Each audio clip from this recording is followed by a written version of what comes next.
5 चीज जो हम लोगों ने कहा है वो प्राथमिकता के आधार पर निश्चित तौर पर हो जाएगा।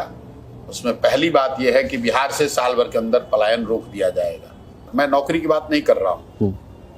बिहार में राजनीतिक और सामाजिक जीवन में रहने वाले लोगों को यह समझना चाहिए कि आप पूरे इतने बड़े आबादी को सरकारी नौकरी नहीं दे सकते, लेकिन इतने बड़े समाज को आप अच्छा पढ़ा सकते हैं, इतनी बड़ी जनसंख्या को आप रोजी रोजगार की व्यवस्था कर सकते हैं। तो जन स्वराज का पहला संकल्प यह है कि साल भर के अंदर यहाँ डिस्ट्रेस माइग्रेशन रोक दिया जाएगा। यहाँ पर लोगों को 10 से 15 हजार रुपए की नौकरी रोजगार की व्यवस्था कर दी जाएगी। दूसरा ब्लूप्रिंट ये है कि बिहार के हर बच्चे के लिए एक अच्छे पढ़ाई की व्यवस्था, 15 साल से कम उम्र के बच्चे के लिए पढ़ाई की व्यवस्था हो जाएगी।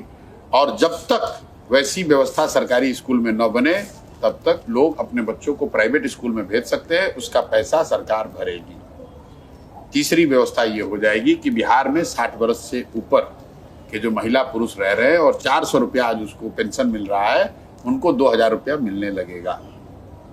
चौथी बात ये होगी कि बिहार में जो महिलाएं हैं, जो कामकाजी महिलाएं हैं, जो घर में बैठी हुई हैं, कुछ करना चाहती हैं, उनको 4% सालाना ब्याज के दर पर उनको लोन मिलने लगेगा, ताकि वो अपने घर में कुछ ना कुछ रोजी रोजगार कर सकें, अपने और अपने बच्चों के लिए कुछ धन अर्जन कर सकें।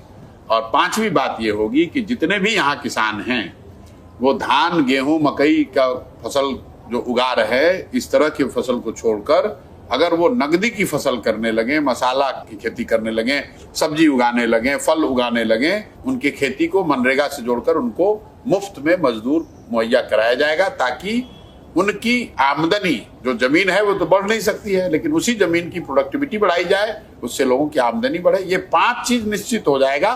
तो अगर जन स्वराज की सरकार बनी तो ये 5 चीज निश्चित हो जाएगा।